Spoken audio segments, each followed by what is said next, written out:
Assalamualaikum warahmatullahi wabarakatuh.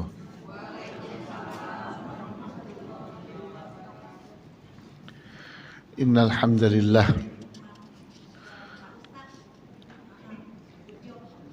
nahmaduhu wa nasta'inuhu wa nastaghfiruhu wa na'udzu billahi min syururi anfusina wa min sayyiati a'malina.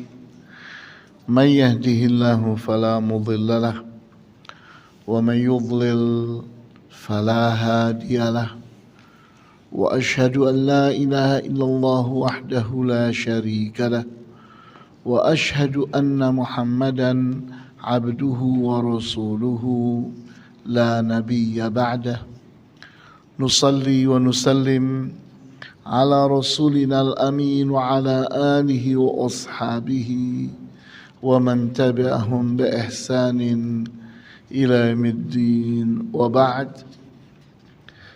Para bapak, ibu, ikhwan dan akhwat sekalian yang saya hormati, kita masih sedang membahas kitab Aslu Sifati Salatin Nabi sallallahu alaihi wasallam yang disusun oleh Syekh Muhammad Nasiruddin Al-Albani rahimahullah, di mana kita sedang membahas tentang as-sutrah. Sutrah itu suatu penghalang seperti ini nih. Kalau kita di tengah kita ini antara lelaki dengan perempuan ada sutrah ini, ada penghalang. Nah, orang sholat pun membutuhkan sutrah, penghalang, sehingga saat dia sholat dia punya hak untuk khusyuk, tidak terganggu oleh orang yang lewat di hadapannya, di mana jarak antara dia dengan sutrah itu 3 langkah. Lelaki dewasa kurang lebih 3 kali 35 cm atau 3 kali 40 cm, sekitar 105 cm sampai dengan 120 cm. Itu hak dia. Di saat dia sudah berada pada sutra atau di hadapannya sudah ada sutra, maka dia memiliki tempat itu pada saat dia sholat, sehingga dia berhak untuk menghalangi siapapun. Dia punya hak untuk memposisikan tangannya seperti ini kalau ada orang mau lewat, dan dia punya hak untuk memukul orang yang memaksa harus lewat juga. Dia punya hak untuk memukul. Bahkan Rasulullah SAW menganggap orang yang memaksa lewat itu syaitan. Jadi ini pengertian sutra, di mana di saat kita berbicara tentang sutra, apa sih manfaatnya sutra? Jawabnya, seorang yang sedang sholat itu dia butuh khusyuk, dia butuh ketenangan. Khusyuk itu seperti kita telah bahas ada 2 macam. Ada khusyuk jasadi, ada ketenangan tubuh. Ada khusyuk fikri, ketenangan fikiran. Kalau khusyuk jasadi, kita tahu itu hukumnya yakni wajib. Setiap orang sholat, jasadnya, tubuhnya harus tumakninah, harus tenang. Sehingga tumakninah itu salah satu rukun di antara rukun-rukun sholat, di mana orang sholat itu jasadnya harus tenang. Nah, bagaimana dengan khusyuk yang kedua tadi, yaitu khusyuk fikri, khusyuknya pemikiran. para ulama mengatakan hukumnya sunnah karena memang sulit. Khusyuk pemikiran ini memang sulit. Kalau itu dijadikan rukun atau kewajiban, banyak orang yang gagal sholat, ya atau tidak? Orang lagi sholat mikiri kunci, orang lagi sholat mikiri yakni sesuatu barang yang hilang. Seseorang lagi sholat memikirkan, ya tadi kompor belum ada yang matiin. Jadi kalau khusyuk fikri itu disyaratkan dan diwajibkan, maka sangat sulit sekali, sangat sulit sekali. Sehingga para ulama mengatakan khusyuk fikri itu hukumnya sunnah. Sehingga orang yang jasadnya khusyuk, pemikirannya khusyuk, pahalanya besar sekali. Nah, tapi kalau seorang itu jasadnya khusyuk, pemikirannya tidak khusyuk, tidak batal sholatnya. Sholatnya tidak batal. Nah, disinilah di antara yang diperlukan supaya jasadnya dan pemikirannya bisa tenang. Gimana caranya? Dia butuh sutra. Dia butuh ketenangan. Minimal ketenangan untuk tempat dia sholat. Tempat dia sholat itu aman, nyaman. Aman, nyaman. Artinya milik dia ini. Ini tempat ini selama dia sholat, ini milik dia. Sehingga dia berhak untuk memukul orang yang masuk ke tengah-tengah antara dirinya dengan sutra. Nah, begitu pentingnya sutra, sehingga semestinya kita memperhatikannya. Memang sutra itu tidak harus kita mengada-adakan, merepotkan diri untuk mengada-adakan sutra. Justru jadi tidak bagus saat kita haruskan mengadakan sutra. Tidak perlu. Sutra itu biarkan sesuatu yang sederhana. Apa yang ada di depan kita bisa jadi sutra. Kita datang, ada tembok. Tembok ini sutra kita. Kita punya tas itu sutra kita.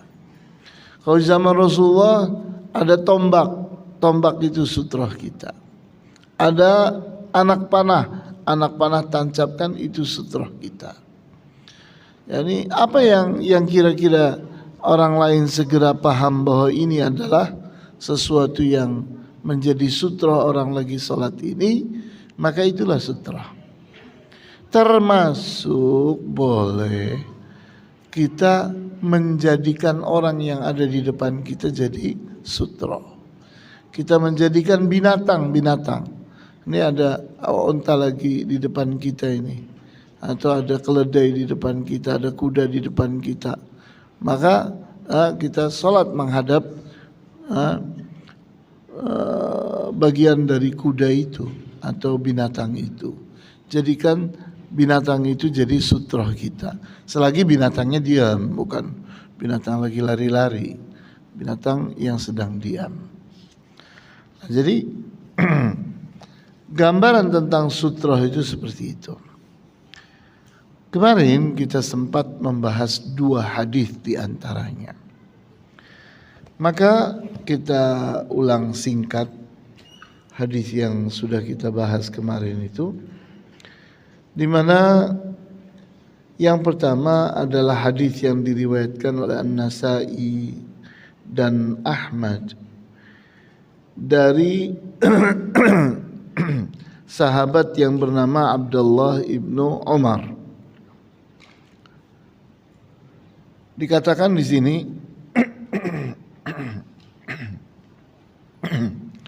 wa kana sallallahu alaihi wasallam yaqifu qariban minas sutra adalah Rasulullah SAW berdiri dekat dengan sutra. Jadi sutra itu dekat. Jangan dibayangkan seseorang boleh ngambil sutra 2 meter, 3 meter, 4 meter. Jangan, itu malah merebut haknya orang. Orang mau jalan malah jadi tidak bisa.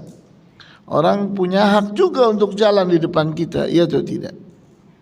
Orang punya hak juga untuk jalan di depan kita. Kita punya hak untuk mengambil tempat untuk sholat kita. Maka jangan berlebih-lebihan. Ambil secukupnya. Secukupnya berapa? Antara kita berdiri dengan di hadapan kita itu 3 langkah. 3 langkah lelaki dewasa. Nah, fakana bainahu wa bainal jidari salasatu azru'.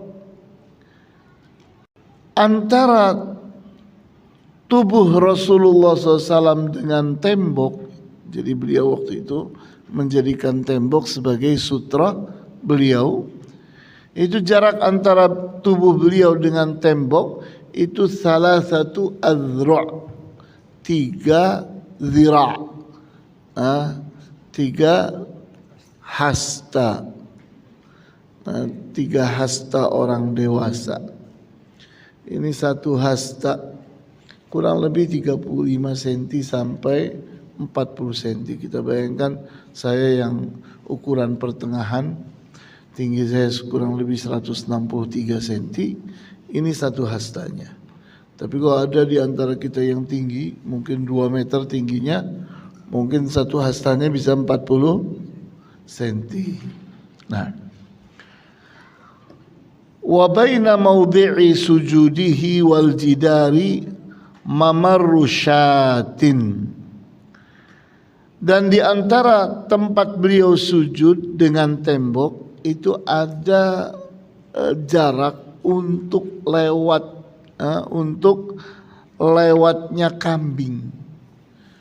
Ini kok kambing disebut-sebut, maksudnya apa? Maksudnya kalau kambing lewat bisa gitu. Kalau beliau lagi sujud, tembok, antara tembok dengan kepala beliau itu ada jarak. Seberapa jaraknya? Mamarru syatin, yakni sekedar bisa lewatnya kambing. Yani kambing lebarnya berapa sih kambing? Ada 20 cm? Ada 20 cm. Anggap 20 cm. Seperti itu. Jadi kurang lebih kalau di total 105 tambah 20 ya 125. Yani atau anggap 120 tambah 20 140. Seperti itu. Jadi tidak lebih dari 1,5 meter. Tidak lebih dari 1,5 meter antara kita dengan sutra kita itu. Itu hadis yang pertama. Hadis yang kedua adalah hadis yang diriwayatkan oleh Ibnu Khuzaimah. Hadis ini juga dinilai sahih oleh Al-Albani, di mana Rasulullah SAW bersabda, "La tusalli illa ila sutratin." Janganlah engkau salat kecuali di hadapanmu itu sutra. Bayangkan, ini menuju ke wajib atau tidak ini sutra ini? Menuju ke wajib. Kenapa? Karena bahasa hadisnya seperti itu. Jangan kamu salat kecuali ke arah sutra. Jadi sutra itu hampir wajib. Sehingga jangan heran kalau para ulama menyebut sutra itu wajib. Karena memang sutra itu menimbulkan khusyuk. Kita tenang. Kalau kita sholat di depan kita siapapun bisa lewat. Waduh, kita nggak mudah untuk khusyuk. Kalau kita membiarkan di depan kita itu siapapun bisa lewat. wala tada' ahadan yamurru baina yadaika, jangan engkau biarkan seseorang lewat di hadapanmu. Jadi bahasa hadisnya itu bilang jangan engkau biarkan orang lewat di hadapanmu. Fa in aba faltuqatilhu, kalau dia menolak, perangi dia, ajak berkelahi. Bayangkan, jadi boleh kita mukul dia. Fa inna ma'ahul qarin, sesungguhnya bersama dia itu ada syaitan qarin yang menggoda dia untuk mendorong dia lewat di depan kita. Dia punya pilihan jalan, kenapa harus di depan kita? Kecuali kalau memang tidak ada pilihan jalannya.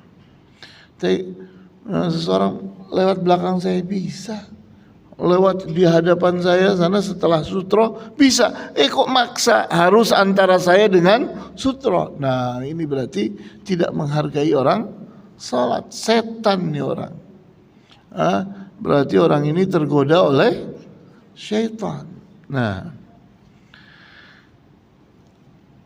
jadi kita lihat hadisnya ini kayak begini hadisnya. Terus kita mau bilang sutro itu gak penting. Gimana gak penting? Ini bahasa hadisnya kayak begini. Yani bahasa hadisnya itu mengarahkan kita untuk memahami begitu pentingnya yani sutra, sehingga mengarah ke wajib.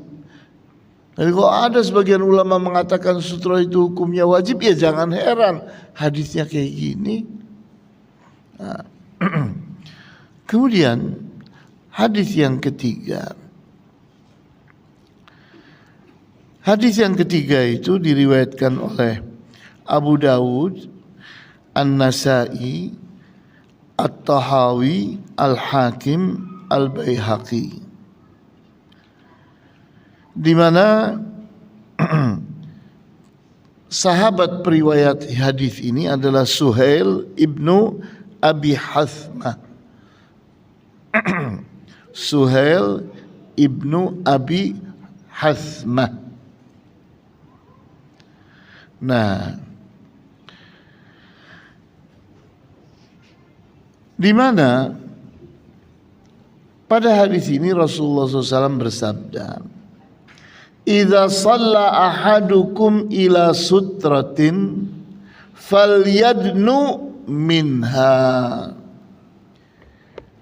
Jika salah seorang dari kalian salat ke arah sutra, menghadap sutra, falyadnu minha, hendaknya dekat dengan sutra. Jadi ingat bahwa Rasulullah SAW melarang kita melebarkan jarak kita dengan sutra. Sehingga kalau kita sutra kita 2 meter atau 3 meter atau 4 meter dilewati orang, ya kamu yang setan. Kamu merebut haknya orang. Jadi kita ingin punya haknya kita. Saya ingin sholat tenang, ya segini, ambil pasnya kita, secukupnya kita untuk sholat, jangan berlebihan. Karena kelebihan itu haknya siapa? Haknya orang untuk bisa lewat di depan kita. Jadi kita jangan marah kalau di depan sutra kita ada orang lewat mondar mandir, ya sudah, itu haknya dia. Karena haknya kita hanya dari tubuh kita sampai kepada sutra yang ada di depan kita.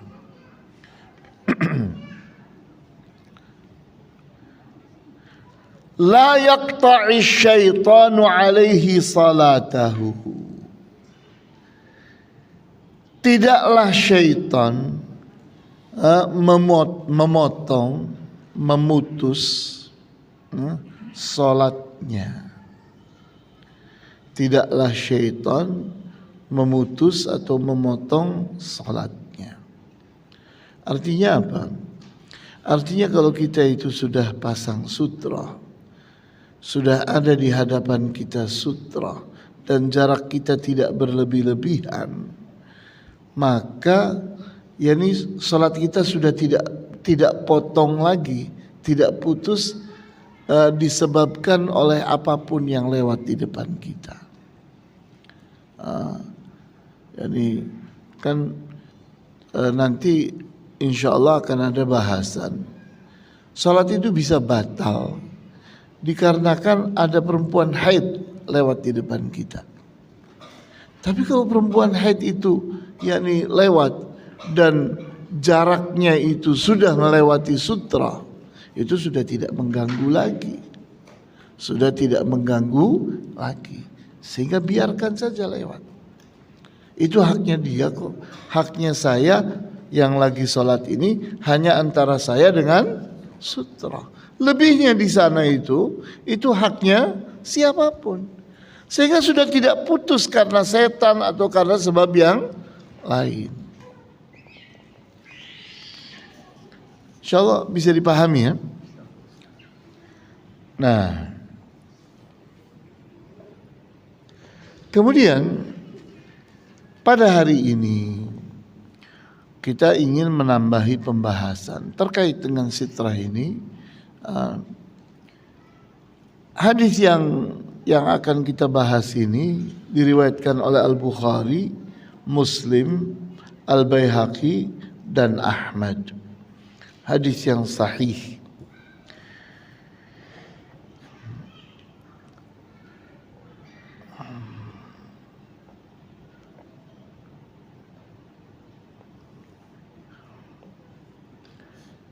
Di mana hadis ini ada asbabul wurudnya, ada cerita yang mendahuluinya. Apa ceritanya? Al-Makki ibnu Ibrahim berkata, Haddatsana Yazid ibnu Abu Ubaid, telah berbicara kepada kami Yazid ibnu Abi Ubaid dan berkata, Kuntu ati ma'a Salamata ibn al-Aqwa. Aku dulu datang bersama sahabat yang bernama Salamah ibnul Aqwa. Salamah ibnul Aqwa. Fayusalli 'inda al-istiwanati allati 'inda as-sahni. Beliau itu salat pada istiwanah, pada yakni lingkaran, 'inda as-sahni, di tengah-tengah piringan. Ini di Masjid Nabawi kan ada raudhah ya, ada raudhah. Ya, istilah raudhah kita mengerti. Kita kalau datang ke Madinah, di Madinah ada surga. Di mana surganya? Di dalam Masjid Nabawi. Di mana itu? Yaitu Rasulullah menyebutkan antara mimbarku dengan rumahku, antara mimbar dengan antara mimbar dengan rumahku itu adalah kebun di antara kebun-kebun surga, taman di antara taman-taman surga. Nah, Rasulullah SAW itu sangat mengutamakan sholatnya beliau di situ. Dan tempat itu disebut dengan istiwana. Disebut dengan istiwana. Di mana yakni dia itu yakni sebetulnya tidak panjang, tidak lebar raudhah itu. Jadi kita membayangkannya besar, raudhah itu tidak besar, sangat kecil. Nah, di sini diceritakan bahwa Salamah ibnul Aqwa, seorang sahabat ini, Dia sholat di situ itu, di tempat itu, di tempat yang antara apa dengan apa tadi? Mimbar dengan rumah Rasulullah SAW. Nah, fakultu, kemudian Yazid ibnu Abi Ubaid bertanya, ya Aba Muslim, wahai Aba Muslim. Aba Muslim ini nama julukan untuk tadi sahabat yang bernama Salamah ibnul Aqwa. Araka tataharra salata inda hadhil istiwanah. Aku melihat engkau ini sangat memperhatikan, sangat bersemangat, tidak mau berganti-ganti, sangat menjaga untuk sholat pada istiwanah ini. Pada istiwanah ini, yakni pada tempat yang membujur ini.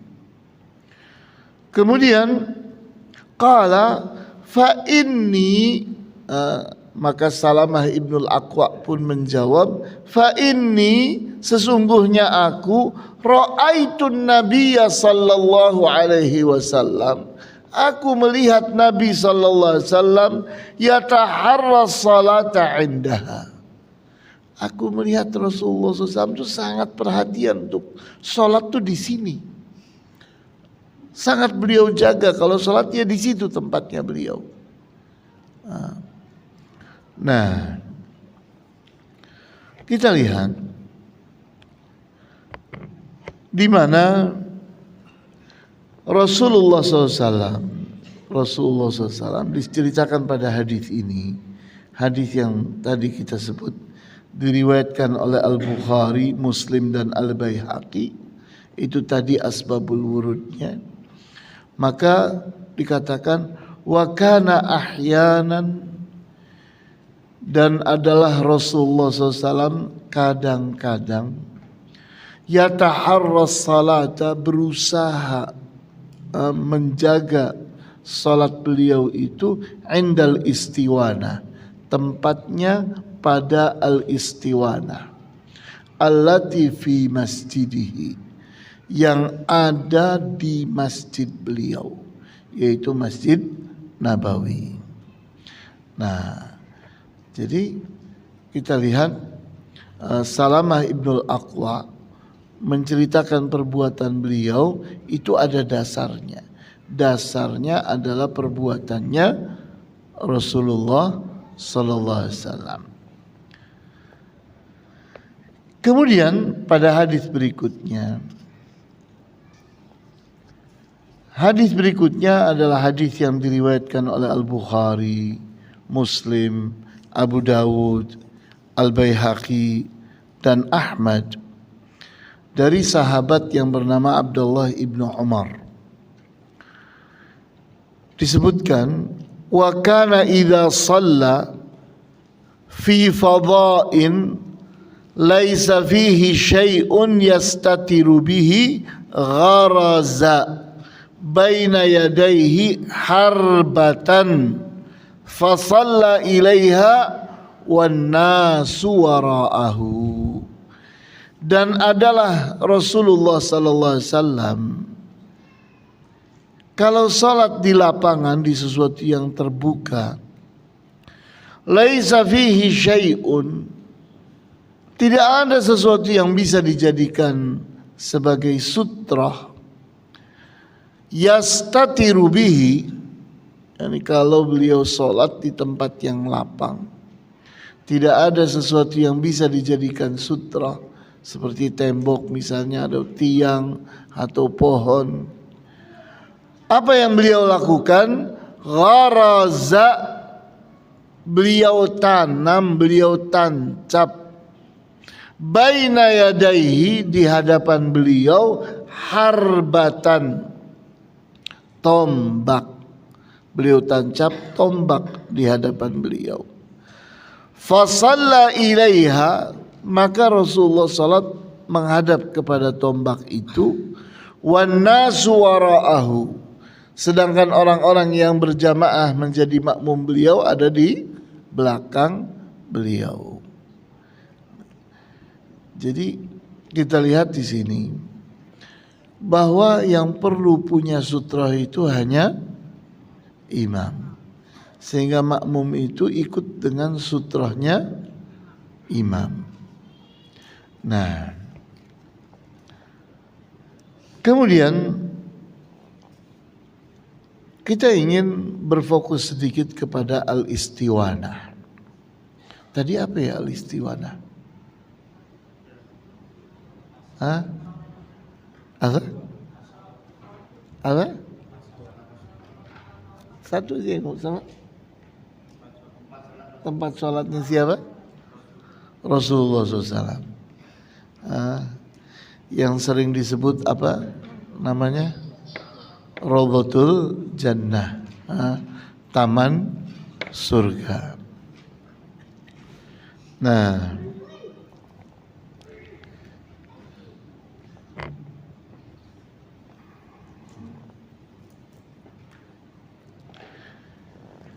di sini diterangkan oleh Al-Hafidh Ibnu Hajar Al-Asqalani, wal usṭuwanatul madhkuratu haqqaqa lana ba'du masyayikhina annaha mutawassitatun fir rawdatil mukarramah wa annaha tu'rafu bi usṭuwanatil muhajirin. Kata Al-Hafidh Ibnu Hajar Al-Asqalani menerangkan tentang al-ustuwanah tadi itu. Beliau katakan bahwa al-ustuwanah yang tadi disebut di dalam hadis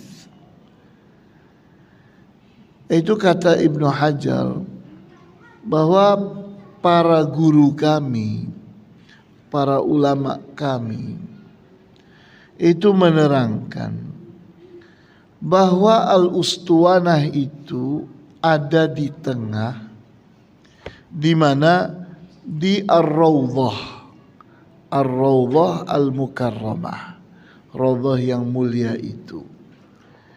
Nah, tadi rawdah itu lebarnya seberapa? Antara mimbar sampai dengan rumah Rasulullah sallallahu alaihi wasallam itu. Nah, ustuwanah berarti di mana? Di tengahnya. Di tengahnya. Wa annaha tu'rafu bi ustuwanatil muhajirin. Tempat itu dikenal dengan ustuwanahnya, tempat duduk-duduknya orang-orang muhajirin, orang-orang yang berhijrah ke Madinah. Kalau lagi kumpul-kumpul, di mana tempatnya? Yaitu tempat kumpulnya mereka di antara mimbar dengan rumah Rasulullah SAW.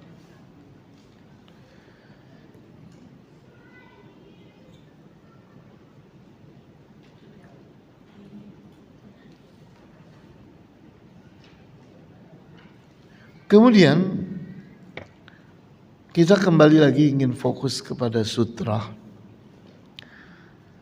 di mana kita lihat di sini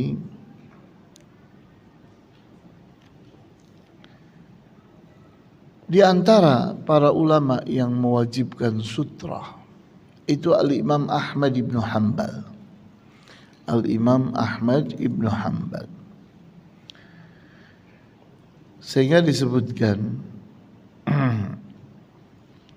bahwa was-sutratu la budda minha lil imami wal munfarid. Sutrah itu adalah sesuatu yang harus bagi orang yang jadi imam atau sholat sendirian, walau fil masjidil kabir, walaupun dia sholat di masjid yang besar. Jadi kalau seorang sholat di masjid yang kecil, mungkin sutrah itu tidak sulit. Tapi kalau sholatnya di masjid yang besar, kosong, di mana sutrahnya? Sulit. Nah, jadi di sini bahwa Al-Imam Ahmad ibn Hanbal itu kecenderungan pendapat beliau. Qala ibn Hani fi masailihi 'anil Imam Ahmad. Salah satu murid terkenalnya Al-Imam Ahmad ibn Hanbal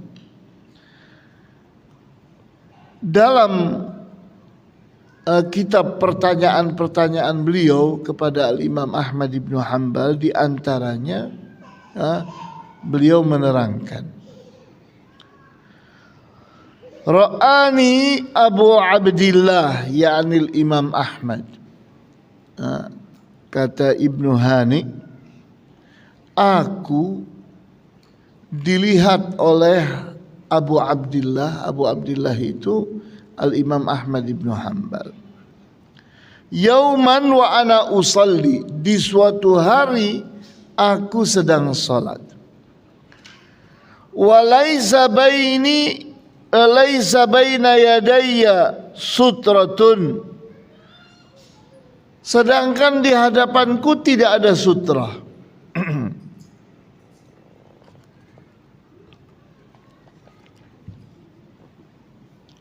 Wa kuntu ma'ahu fil masjidil jami', dan waktu itu aku sedang bersama Al-Imam Ahmad ibn Hanbal di Masjid Jami'.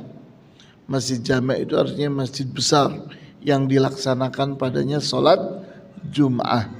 Disebut Jami' karena melaksanakan salat Jum'ah. Kalau masjid itu tidak melaksanakan salat Jum'ah karena kecil, itu orang Indonesia biasa menyebutnya musalla. Nah,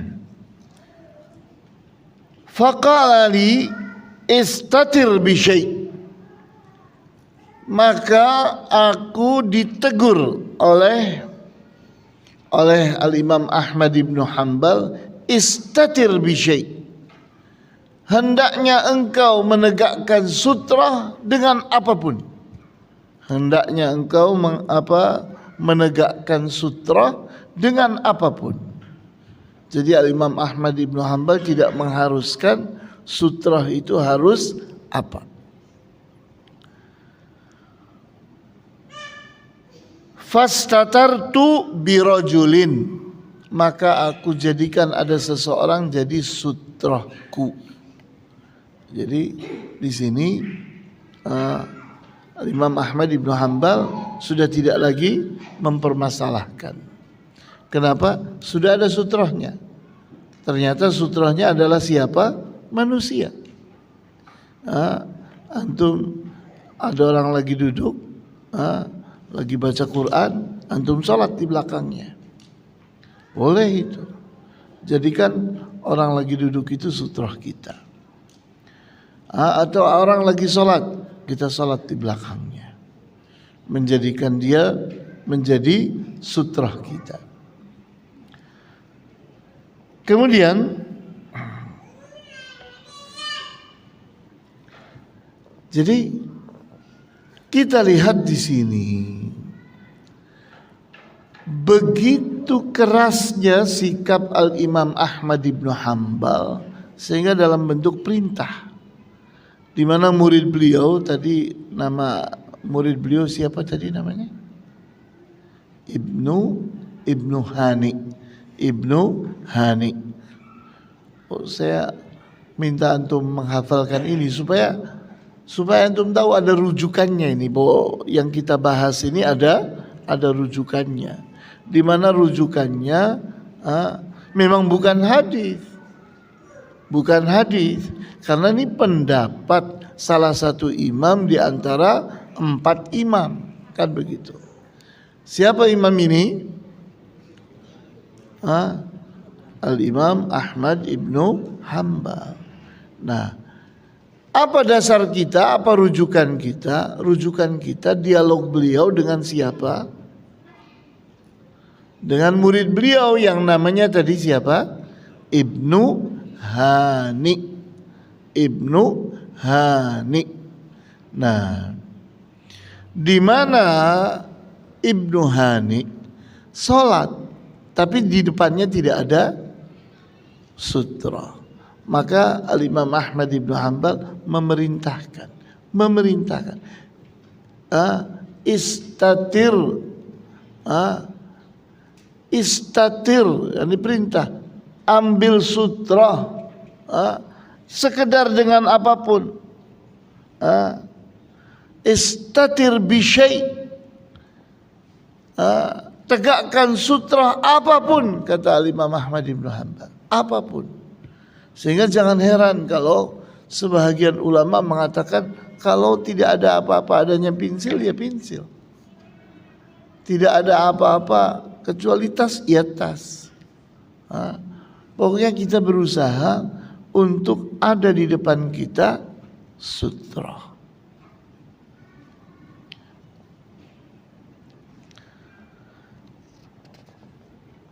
Maka di sini Syekh Al-Albani berkata, qultu, aku berkata, artinya Syekh Al-Albani berkata, fa fihi isyaratun minal imami ila annahu la farqa fi ittikhadhi sutrati bainal masjidis saghiri wal kabir.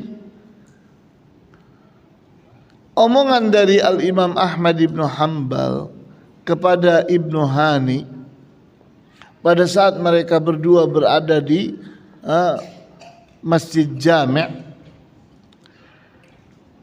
itu menunjukkan tidak ada bedanya dalam hal sutra antara masjid besar dengan masjid kecil. Jangan karena masjid besar sulit dapat sutra berarti bebas kita tidak menggunakan sutra. Tidak begitu. Ini buktinya. Buktinya Al-Imam Ahmad Ibn Hanbal walaupun berada di masjid yang besar sekalipun, maka usaha seseorang untuk ada di hadapannya kalau lagi sholat menegakkan sutra.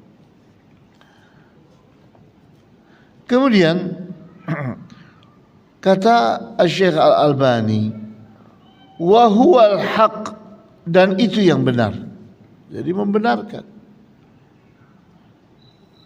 Wa hadza mimma akhalla bihi jamaahirul musallin min a'immatil masajidi wa ghairihim fi kulli al-biladil lati tuftuha. Dan ini ternyata kekurangan yang biasa dilakukan oleh umumnya orang salat. Bahkan para imam masjid sekalipun. Dan selain imam masjid juga. Di berbagai negara yang aku pernah berputar ke sana. Jadi Syekh Muhammad Nasiruddin Al-Albani menceritakan tentang diri beliau, bagaimana ternyata banyak negara-negara Islam yang aku pernah datangi. Ternyata mereka sholat sekalipun imam masjid tidak menjadikan di hadapannya ada sutra. Kemudian wa minha as-Saudiyyatu allati utihat li fursatu titwaf fiha li awwali marratin fi Rajab hadhihi sanah 1410 Hijriyah. Termasuk negara itu adalah negara Saudi yang aku berkesempatan untuk berputar berkeliling di sana pertama kali di bulan Rajab di tahun 1410 Hijriah. Artinya berapa tahun yang lalu?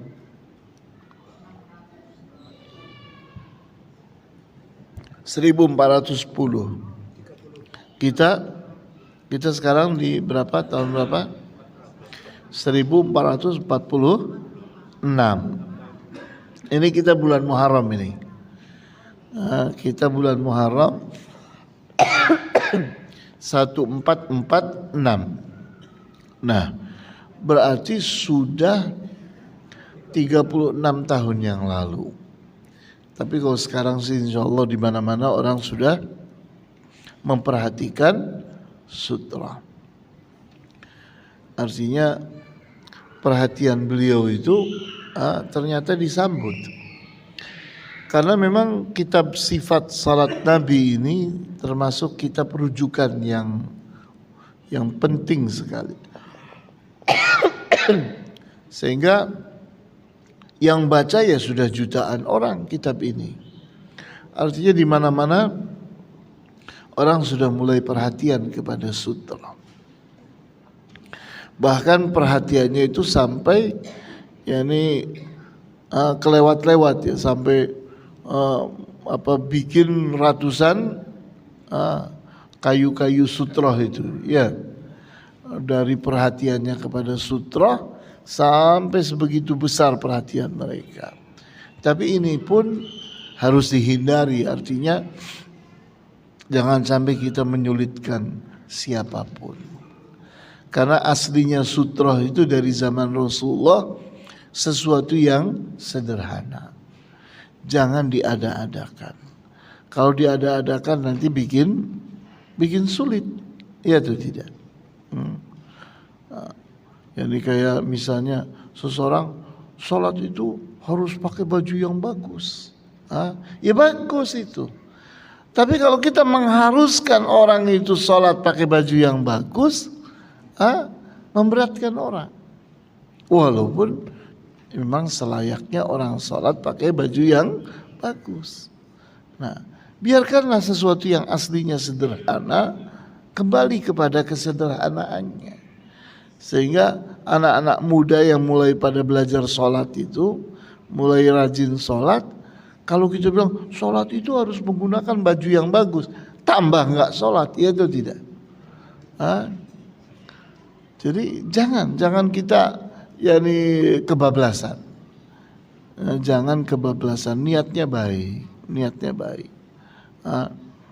Sutra itu ya sangat dianjurkan. Bahkan Al-Imam Ahmad ibn Hanbal mengatakan bahwa itu wajib. Tapi beliau katakan bahwa sutra itu apa saja. Sutra itu apa saja. Jadi tidak mewajibkan terus langsung kamu harus beli. Kamu harus bikin. Kamu harus adakan. Akhirnya orang kerepotan harus bikin sutra. Sampai dijual besar-besaran, ya atau tidak? Sutra itu sampai dijual besar-besaran. Tidak perlu sampai ke sana juga. Jadi jangan kita berlebih-lebihan. Kemudian fa'alal ulama'i ayyunabbihun nasa ilaiha. Maka Syekh Al-Albani mengharapkan hendaknya para ulama itu mengingatkan orang tentang sutra ini. Sutra itu penting banget, sampai perhatiannya Rasulullah seperti itu besarnya. Maka para ulama itu hendaknya memperingatkan orang tentang pentingnya salat menghadap ke sutra. Wa yahuthuhum 'alaiha wa yubayyinu lahum ahkamaha wa annaha tashmulul haramain asy-syarifain aidan. Dan hendaknya para ulama menjelaskan hukum dari sutra itu apa, Dan hal ini pun hendaknya diperhatikan pula oleh dua Masjidil Haram, Masjid Nabawi dan Masjid Al-Haram di Mekah. Ya, ini tadi berbicara tentang masjid dikaitkan dengan sutra. Sehingga kalau kita misalnya ada di masjid ini, sutra hanya mudah bagi orang yang pertama datang, ya atau tidak? Karena mereka mendapatkan tempat di belakang dinding. Tapi orang yang datang belakangan, sutranya apa? Tidak ada. Terus bagaimana? Nah, di sini apa saja, yani lihat kantong, ada apa? Jadikan sutra. Jadikan sutra. Misalnya kita bawa dompet, kita bawa apa? Tas, kita bawa pulpen, kita bawa apa? Sederhanakan, taruh depan kita. Sekedar untuk membuat orang mengerti bahwa itu sutranya kita.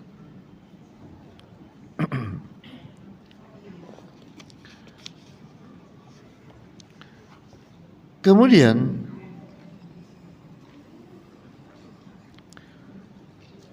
kita lihat di sini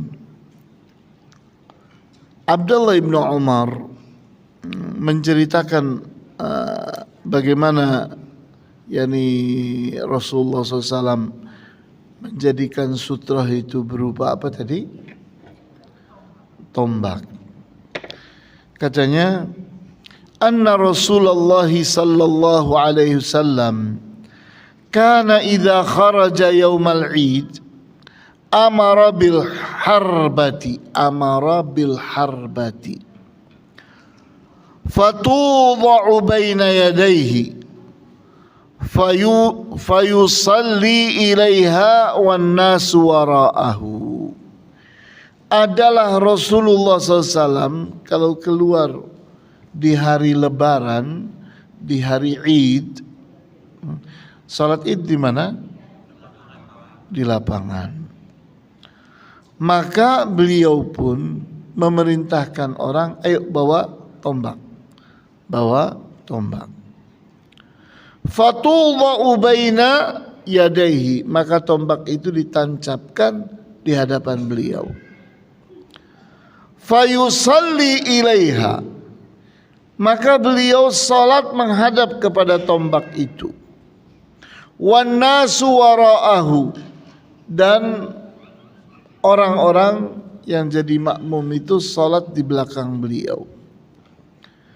Wa kana yaf'alu dzalika fis safar, dan ternyata itu pula yang beliau lakukan saat safar, saat di perjalanan, salat di pelataran, di lapangan, di padang pasir. Maka apa yang beliau lakukan? Minta tombak ditancap di hadapan beliau. Famin thamma ittakhadhahal umara, dari situlah para pemimpin Islam itu pun melakukan hal yang sama, meniru beliau. Yani di zaman dulu itu kalau salat Id, yaitu di depan itu ada tombak ditancapkan. Kemudian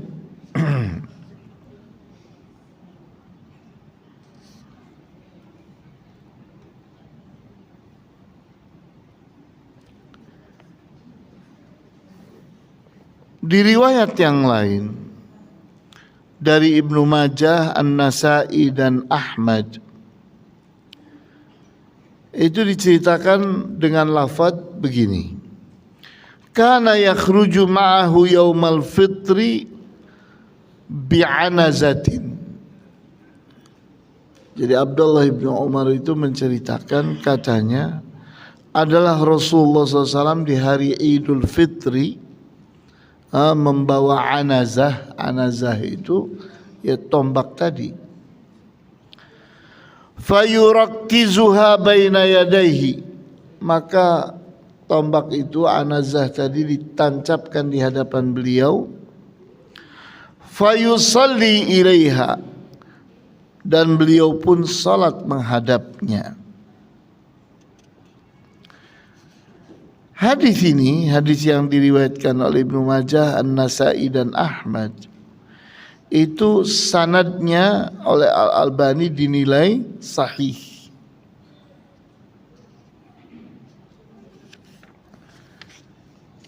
Ya, sampai di sini. Barangkali ada pertanyaan,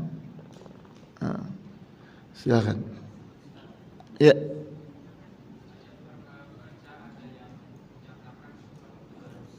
Kalau bisa pakai mikrofonnya.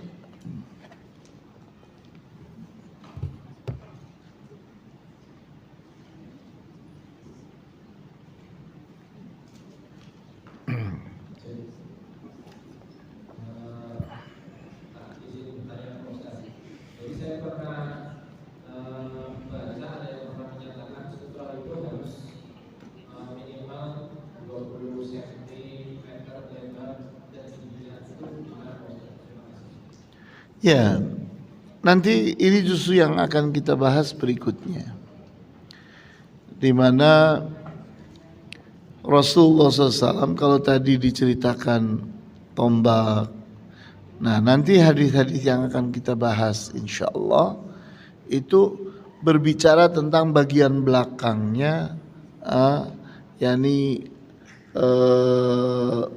kuda tunggangan, onta tunggangan. Nah, itu di belakangnya itu diletakkan kayu. Nah, itu ternyata kayu yang diletakkan di belakang itu lebarnya, panjangnya itu sekitar 20 cm. Nah, atas dasar itulah, yakni adanya kayu itu tadi itu di bagian akhir dari binatang, di mana Rasulullah SAW sholat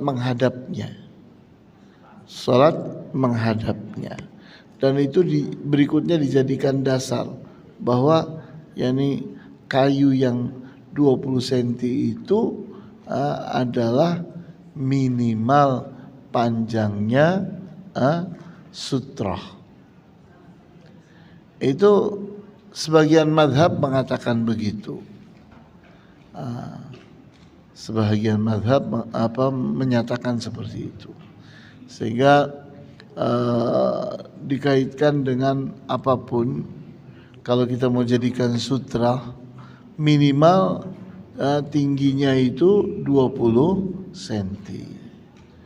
Dasarnya apa? Dasarnya nanti kita bahas hadisnya insya Allah. Nah, tapi apakah yakni cerita tentang Rasulullah SAW pernah sholat menggunakan tombak, pernah sholat di belakangnya tembok, pernah sholat di belakangnya anak panah, kemudian pernah sholat di bagian akhir dari binatang. Apa sih bahasa Indonesianya, saya nggak paham itu. Pelana ya, pelana, bukan satu set pelana itu. Pelana kan biasanya kan satu dipasang begitu kan ya, di bagian belakangnya ya. Nah, jadi kita sangat sulit sekali menjadikan salah satu kejadian Rasulullah SAW menjadikan sesuatu jadi sutra untuk kemudian itu jadi dasar kita minimal ini. Itu kan sulit juga. Makanya jangan heran kalau Al-Imam Ahmad Ibn Hanbal menyederhanakan apa saja yang membuat orang lain paham kalau kita itu sedang sholat menghadap ke sutra. Ya, ibu-ibu ada yang mau tanya? Ya, silakan.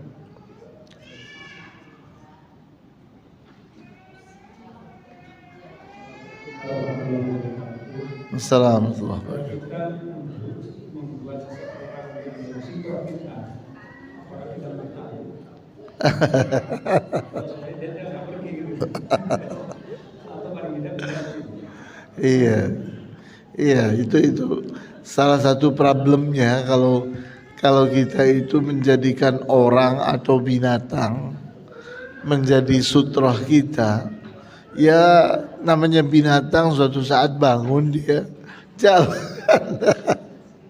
Orang pun selesai sholatnya atau selesai baca Qur'annya, ya emang itu bisa.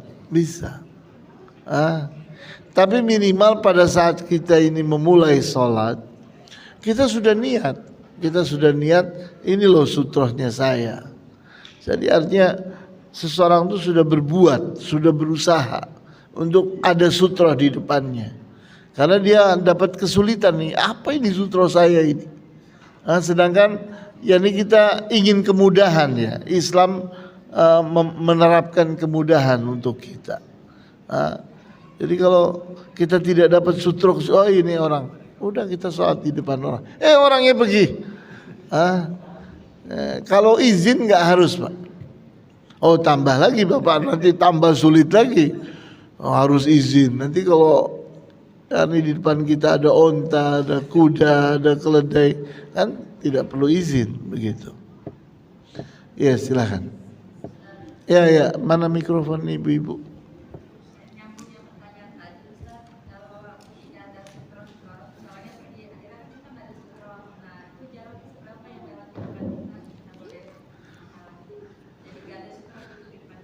Iya kalau tidak ada sutroh, kita boleh dilewati orang. Jadi di depan kita ada orang lewat, jangan marah, karena kita salah, kita tidak ngambil hak kita. Tapi kalau kita sudah meletakkan sutroh, kita punya hak untuk menghalang orang. Jadi harus dipahami dengan baik. Kamu sudah masang sutroh belum? Belum. Maka siapapun boleh lewat. Siapapun boleh lewat. Tidak berdosa. Ya kenapa? Karena kita tidak masang sutra. Tapi kalau kita masang sutra, nah itu hak kita. Hak saya yang lagi sholat ini adalah antara tubuh saya dengan sutra ini. Seperti itu.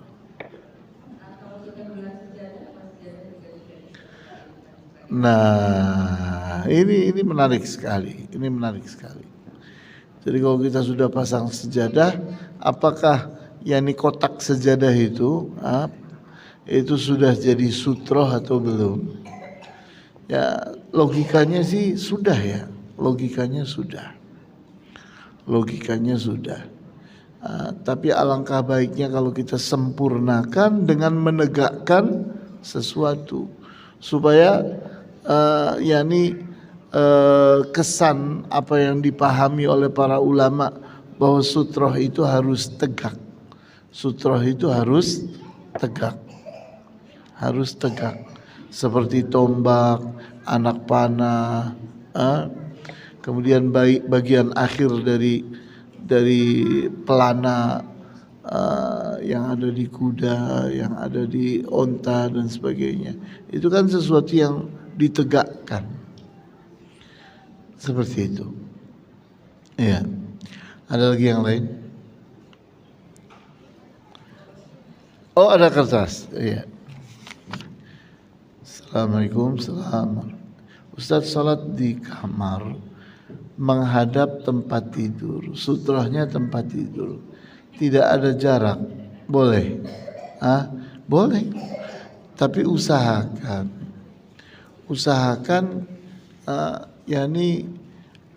tempat tidur itu kita pilih bagian yang mana gitu. Jangan sampai ada orang lagi tidur kita sholati, nanti bikin masalah baru itu, akan menimbulkan masalah baru. Kita membuat orang jadi susah. Nanti pada saat kita menghadap ke orang lagi tidur, terus orang itu mau bangun, susah dia. Kalau dia bangun, dia terus ada di depan kita, akhirnya ribut sama kita. Ya kan? Jadi usahakan kalau menjadikan tempat tidur itu sebagai sutra kita, usahakan waktu kita sholat itu tidak ada orang di sana. Atau pilih, yakni misalnya sudut tempat tidur itu seperti ini. Nah, orang yang lagi tidur itu ada di sini. Ya kita sholatnya sebelah sini. Di sebelah yang tidak ada orangnya. Seperti itu. Kita cari cara supaya kita sholat jangan bikin susah orang. Tidak boleh. Orang sholat menyulitkan orang lain. Orang baca Quran mengganggu orang sholat tidak boleh. Orang sholat mengganggu orang baca Quran juga tidak boleh. Seperti itu. Ya. Lanjut ya. Atau cukup? Masih cukup? Artinya lanjut Pak. Lanjut ya. Oke. Oh ya, silakan. Mana itu mikrofon? Ini ada mikrofon biar kedengaran jelas.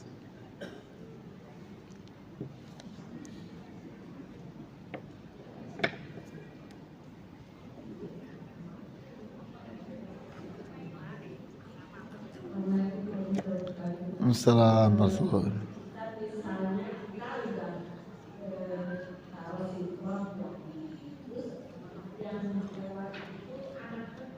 Anak kecil. Sutra itu.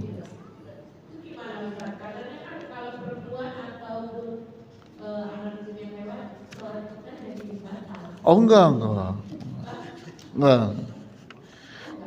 Enggak, kalau anak kecil enggak. Rasulullah SAW bukan cuma dilewati, ditunggangi sama anak kecil. Cerita Rasulullah SAW, yakni di mana cucu beliau ada yang namanya Umamah, itu cucu beliau. Umamah itu bukan cuma lewat di depan beliau, bahkan naik di sini di lehernya Rasulullah SAW. Apakah itu batal? Ya tidak batal. Anak kecil tidak bisa dijadikan yakni sandaran, kecuali kalau orang dewasa yang lewat.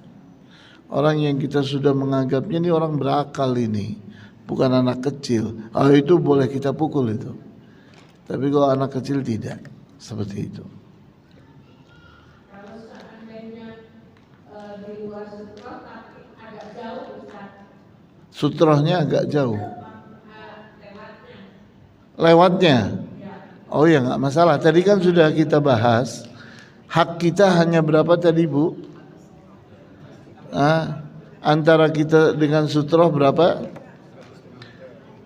3 hasta lelaki dewasa. 3 hasta lelaki dewasa. Kalau ibu-ibu sama bapak-bapak beda apa sama nih? 1 hastanya beda ya. Nah, jadi 1 hasta begini ini kurang lebih 35 cm. Kalau orang itu besar banget, itu bisa sampai 40 cm. Kali 3 ya kurang lebih 120. Itu hak kita. Tambahkan sedikit lagi, boleh. Ini sekitar 20 cm. Karena disebutkan tadi, ini bisa dilewati antara tempat beliau sujud, Rasulullah sujud dengan tembok itu ada jarak yang bisa dilewati oleh kambing, oleh domba. Nah itu sekitar 20 cm, artinya sekitar 140 cm. Seperti itu. Jangan berlebihan. Ya.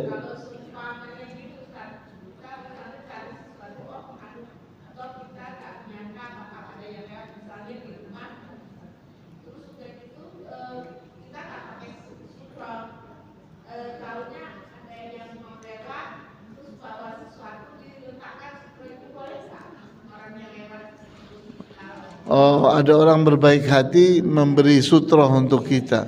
Boleh, Bu? Boleh. Boleh. Ya. Sering itu kejadian kayak gitu.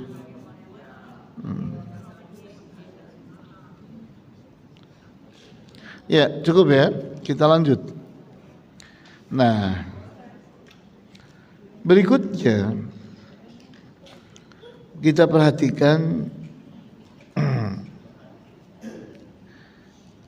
di mana hadis yang akan kita bahas ini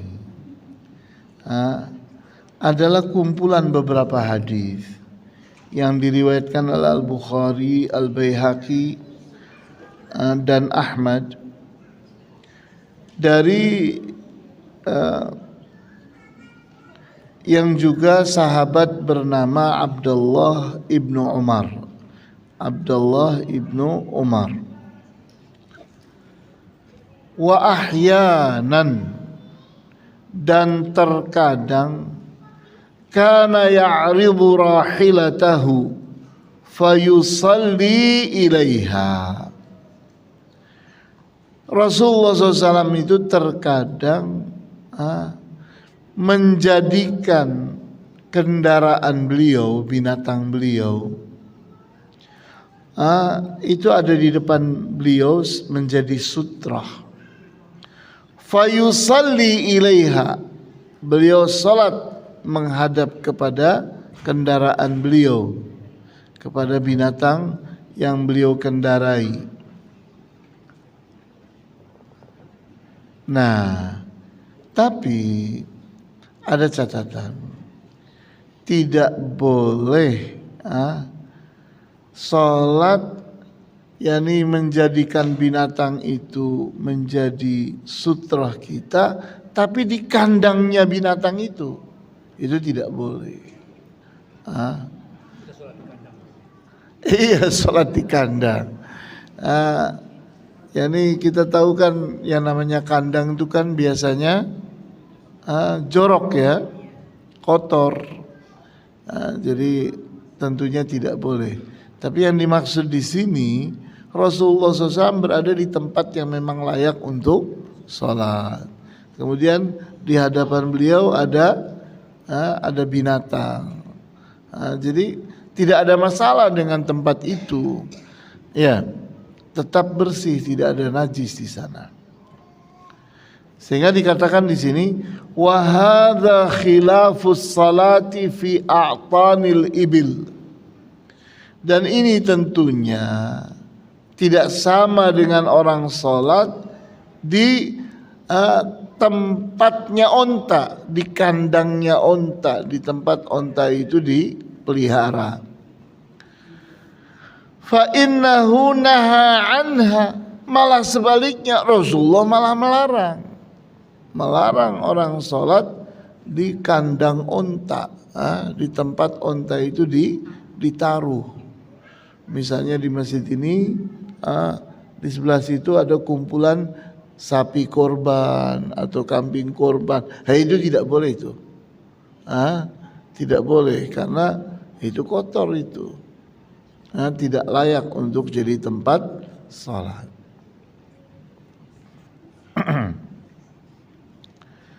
Nah, di sini diterangkan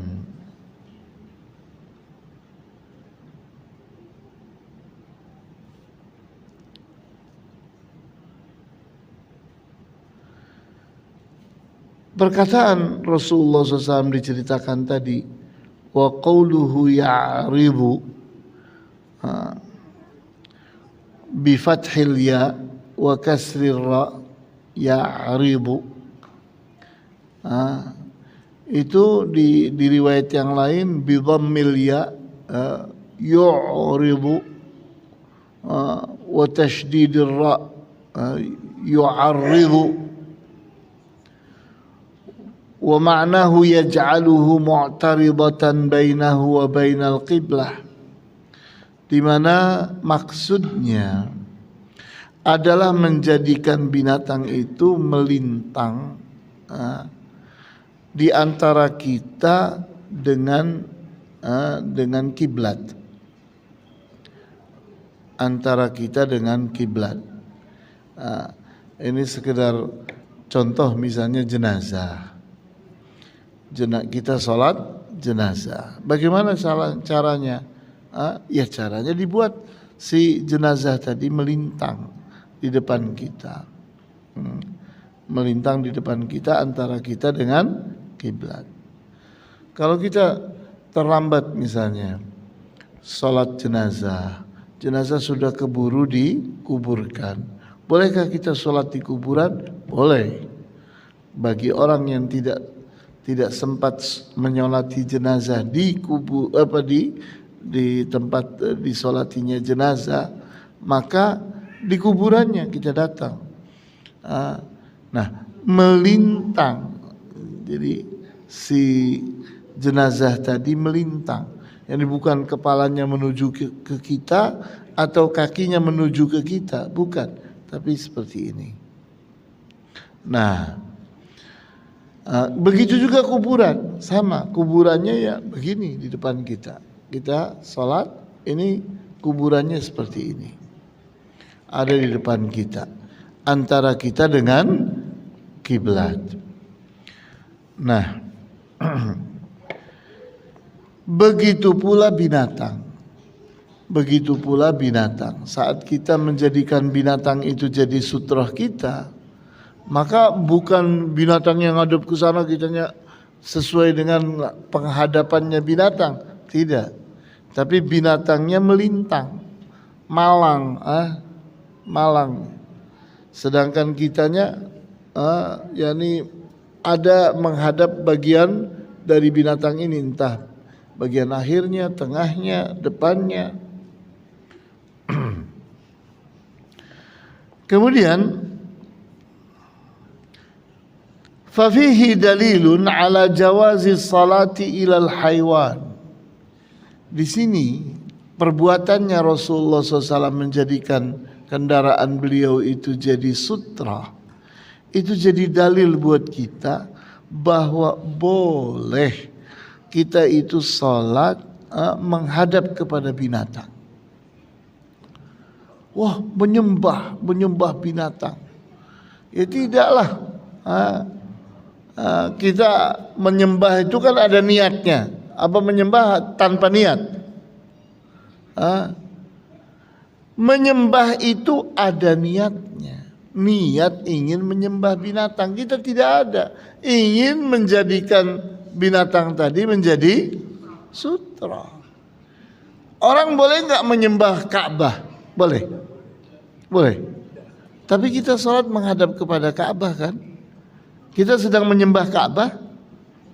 Tidak. Tapi kita menjadikan Ka'bah itu menjadi kiblat kita, kan begitu? Ya, bisa dibedakan ini. Jadi yang membedakannya apa? Niat kita. Nah, jadi kalau ada orang menyerang kita, orang Islam itu menyembah Ka'bah, maka kita bilang kamu bodoh. Orang Islam itu setiap mengamalkan suatu amalan dengan niat. Dengan niat. Niatnya ingin sholat. Nah, ini Ka'bah ini adalah kiblat, bukan sesuatu yang sedang diibadahi, tapi sedang menjadi kiblat kita. Seperti itu. Kemudian wajawazus salati biqurbil ba'ir. Kita boleh sholat dekat dengan onta. Boleh. Jadi kita sholat di atas onta juga boleh kok. Yang di samping kita ada onta, kita sholat boleh atau tidak? Boleh. Bi khilafis salati fi a'tanil ibil. Ini berbeda dengan sholat di kandangnya atau di tempat berkumpulnya binatang. Itu beda. Jangan disamakan. Itu dua hal yang berbeda. Yang kita sedang bicarakan tempat sholat yang bersih. Walaupun ada binatang bersama kita, tapi binatangnya tidak kotor, tempatnya sudah kita pilih. Sedangkan kalau kita sholatnya di kandang binatang, kita sholatnya itu di tempat binatang itu biasa berkumpul, itu berbeda. Itu dilarang oleh Rasulullah Sallallahu Alaihi Wasallam. Jadi jangan sampai dicampur adukan ini. Wah, ini bertentangan nih antara hadis ini dengan hadis ini. Kita bilang tidak ada pertentangan di sini. Karena yakni kita sholat di tempat yang bersih dan binatang ini dalam keadaan bersih. Kemudian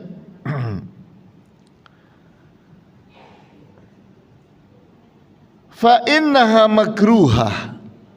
Adapun sholat di tempat berkumpulnya onta itu sesuatu yang makruh, sesuatu yang yakni dibenci. Karena ditakutkan di sana ada najis, ada kotoran. Lil ahadithi sahihati fin nahyi an dzalik. Kenapa makruh? Karena memang adanya larangan. Di mana Rasulullah SAW melarang kita untuk sholat pada a'tanil ibil, tempat berkumpulnya onta. Kemudian saya tambahkan sedikit lagi bahwa sesuai dengan apa yang diriwayatkan oleh Al-Bukhari, Al-Baihaqi, Ahmad dari Abdullah ibnu Umar, di mana diceritakan Rasulullah SAW sebagai berikut. Annahu kana ya'ridu rahilatahu fayusalli ilaiha.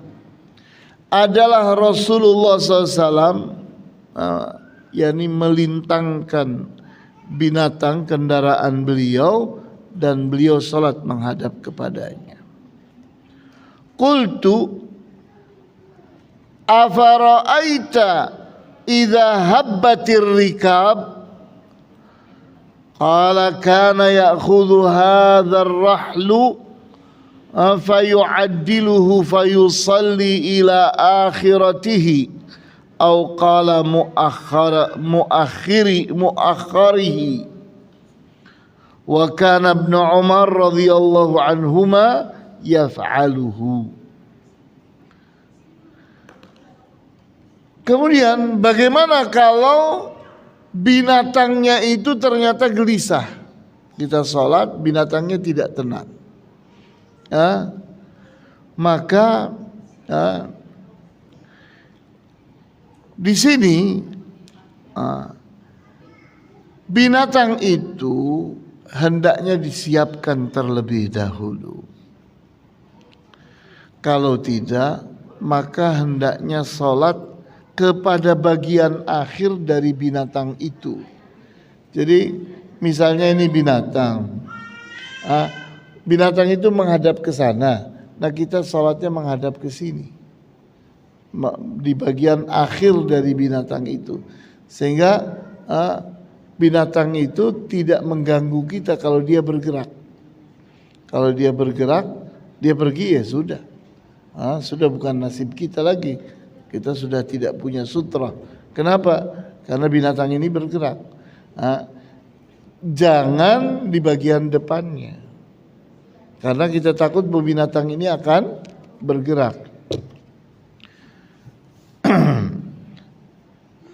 Dan inilah yang dilakukan oleh Abdullah ibnu Umar. Jadi Abdullah ibnu Umar melihat Rasulullah SAW melakukan itu, dan Abdullah ibnu Umar pun melakukannya. Dan ternyata hadis-hadis ini jumlahnya ada banyak sekali. Jumlahnya ada banyak sekali. Sehingga yakni apa yang kita bahas, jenis-jenis yakni sutrah yang kita ambil itu sudah disebutkan ada beberapa. Tentunya nanti akan kita bahas bagian-bagian yang lain yang juga boleh kita jadikan sebagai sutra. Tapi minimal hari ini kita sudah dapat ada beberapa jenis. Dari mulai tadi pertama itu berupa tembok, al-jidar. Kemudian yang kedua adalah berupa apa? Al-harbah, yaitu tombak. Kemudian berikutnya lagi adalah yakni berupa binatang dan seterusnya. Silakan barangkali ada pertanyaan.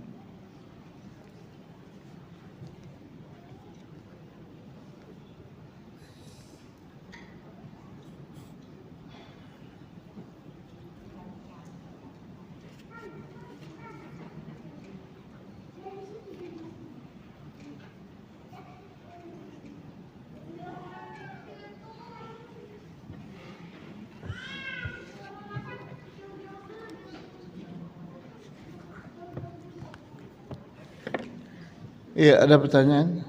Bapak, ibu-ibu. Iya, silakan. Mikrofon nih. Ada. Ya. Kalau kita sedang duduk, kemudian punggung kita dijadikan sutra oleh seorang yang sholat di belakang kita, apakah kita memiliki kewajiban untuk tetap duduk atau bagaimana kalau kita pergi karena kita ada kegiatan atau ada hal yang mendesak? Terima kasih. Ya. Yang jelas kan orang itu juga kan tidak minta izin kepada kita. Yani kalau kita dimintai izin lain lagi itu masalahnya. Akhi, tolong dong duduk sini. Saya mau sholat. Kamu saya jadikan sutra. Ya oke. Kan oke dia ngomong oke. Maka penuhi janjinya kan begitu. Tapi karena tidak ada perjanjian. Loh kok saya dijadiin sutra? Kan gitu. Nah, dengan kesadaran hendaknya biarkan dia sampai selesai.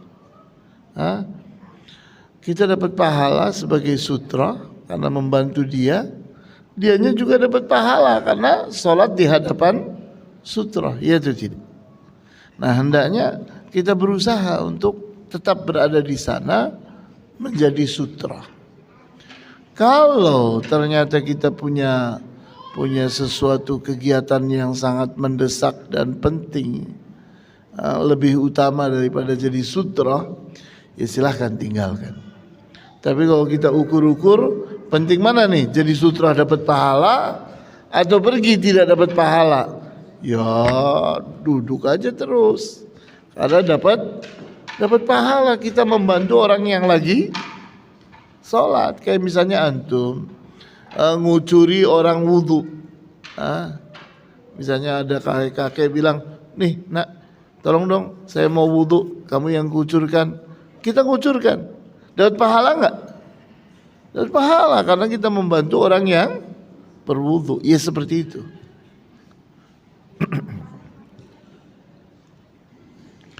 Ya, ada lagi ibu-ibu silakan.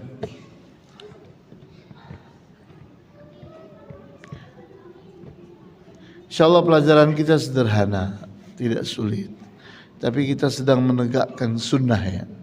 Sedang menegakkan sunnah yang banyak orang yang melupakannya, banyak orang yang tidak menghargainya. Tapi justru kita ingin yakni sunnah ini kita angkat. Bahwa sutra itu nampaknya sederhana, tapi ternyata penting sekali. Menyebabkan ketenangan orang yang salat. Iya, silakan. Atau cukup? Cukup ya? Baiklah. Karena cukup, kita tutup. Wallahu ta'ala a'lamu bis-shawab. Walhamdulillahi rabbil alamin. Wa sallallahu ala asyrafil anbiya'i wal mursalin. Wa ala alihi wa ashabihi ajma'in. Subhanakallahumma wa bihamdika. Ashhadu an la ilaha illa anta. Astaghfiruka wa atubu ilaik.